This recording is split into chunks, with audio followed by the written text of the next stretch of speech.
Students, आज का हमारा टॉपिक है लंग्स, फेफड़े। लंग्स इन्वॉल्व होते हैं ब्रीथिंग सिस्टम में, सांस लेने के निज़ाम में। ये ह्यूमन बॉडी में सीने के अंदर मौजूद होते हैं, दोनों साइड्स पे ये पेयर में होते हैं, जोड़े की शक्ल में होते हैं। दो लंग्स होते हैं एक इंसान में। तो सीने के अंदर लंग्स दो अस्पुंजी एज़ा हैं जिनका बुनियादी काम हवा से ऑक्सीजन लेना और जिस्म से कार्बन डाइऑक्साइड को निकालना है, जो हमारे सांस लेने के निज़ाम का अहम हिस्सा है। स्टार्ट करने से पहले एक्टिविटी है 1.7। नंबर 1 है ऑब्जर्व द लंग्स ऑफ ए गोट। एक बकरी के लंग्स का मुशाहिदा करें एंड टच दैम, उनको छुएं। तो क्या what is the colour of the lungs, फेफड़ों का रंग क्या है? जब आप एक बकरी के फेफड़ों का मुशाहिदा कर रहे हैं, उसको टच कर रहे हैं, तो उनका कलर कौन सा है? तो एक जो गोट है उसके फेफड़े, बकरी के फेफड़ों का रंग पिंकिश रेड, हल्का गुलाबी या सुरमई होता है। ये वाला रंग होता है सेहतमंद हालत में। अगर बीमारी की हालत में हो बकरी, तब उसका रंग मुख्तलिफ हो सकता है। मिसाल के तौर पर गहरा सुरमई, जामनी या गहरा सुर्ख भी हो सकता है। ये रंग तब होते हैं जब कोई इन्फेक्शन हुआ हो। नेक्स्ट नंबर 3 है why are the lungs spongy. फेफड़े स्पॉन्जी क्यों हैं? तो जो स्पंज जैसी साख्त है, ये सीने के अंदर फेफड़ों को आसानी से फैलने और सिकुड़ने देती है। इसके अलावा अगर फेफड़े जो है वो स्पॉन्जी ना हो तो सांस लेने के लिए बहुत ज़्यादा कुव्वत दरकार होती है। नंबर नेक्स्ट 4 है व्हाट विल हैपन। क्या होगा इफ़ एयर इज़ फिल्ड, अगर हवा भरी जाए इनटू द लंग्स, फेफड़ों में, थ्रू अ विंड पाइप, एक विंड पाइप के ज़रिए। तो हम ये वाला प्रोसेस अब यहाँ पे देखते हैं। अगर ये आप लंग्स देखें इस डायग्राम को, ये ह्यूमन बॉडी के लंग्स शो किए गए हैं। ये नोज़ है, नेक्स्ट माउथ है, मुंह, ये विंड पाइप है, हवा की नाली, ये लंग्स है दोनों साइड्स पे, और ये नीचे डायाफ्राम है। इसको हम रीड आउट करते हैं। व्हेन वी ब्रीथ, जब हम सांस लेते हैं, which part of our body, हमारे जिस्म का कौन सा हिस्सा इज फिल्ड, भर जाता है विद एयर, हवा से। तो बच्चों, जब हम सांस लेते हैं तो हमारे जिस्म का कौन सा हिस्सा है जिसमें हवा भरी जाती है? तो ये हमारे लंग्स होते हैं, हमारे फेफड़े हैं जिनमें हवा फिल होती है। ड्यूरिंग ब्रीथिंग, सांस लेने को दौरान, एयर एंटर्स आवर लंग्स, हवा हमारे फेफड़ों में दाखिल होती है थ्रू नोज, नाक के ज़रिए। ये जब हम सांस लेते हैं तो ये हमारे नोज़ के ज़रिए से हवा एंटर होती है हमारे अंदर, हमारे लंग्स तक जाती है नोज़ के ज़रिए से। From knows air goes into a wind pipe, ये जब हवा यहाँ नाक में एंटर होती है, फिर ये नीचे फेफड़ों तक जाती है। ये एक नाली के ज़रिए जाती है जिसको विंड पाइप बोलते हैं। ये विंड पाइप है, ये वाली नाली, इसके ज़रिए से हवा नाक से फेफड़ों तक जाती है। The windpipe opens into lungs, फिर ये जो विंड पाइप है, हवा की नाली है, ये ओपन होती है दोनों फेफड़ों में, इस तरफ और इस तरफ से। हमने पीछे भी पढ़ा था कि जो रिब्स हैं, जो हमारे इनर वाइटल ऑर्गन्स हैं, उनको प्रोटेक्ट करती हैं, उनकी हिफाजत करती हैं।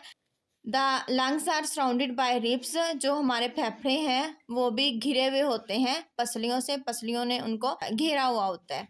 Our lungs keep on expanding and contracting, हमारे फेफड़े फैलते हैं और सिकुड़ते हैं।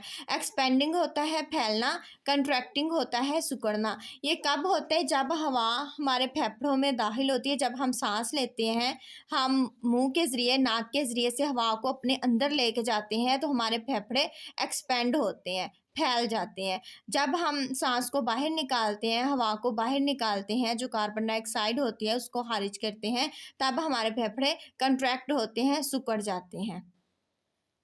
The exchange of oxygen, oxygen का तबादला, बिटवीन ब्लड एंड एयर, हवा और खून के दरमियान ऑक्सीजन का तबादला takes place in the lungs, फेफड़ों में होता है।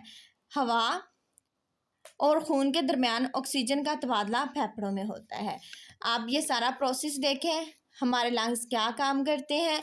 यहाँ नोज से हवा एंटर होती है, हम जब हम सांस लेते हैं, वो वाली हवा वो होती है ऑक्सीजन, यहाँ से हम लेते हैं हमारे मुंह के ज़रिए से या नाक के ज़रिए, फिर वो एक नाली के ज़रिए नीचे फेफड़ों तक पहुँचती है। उस नाली को इसको हम कहते हैं विंड पाइप।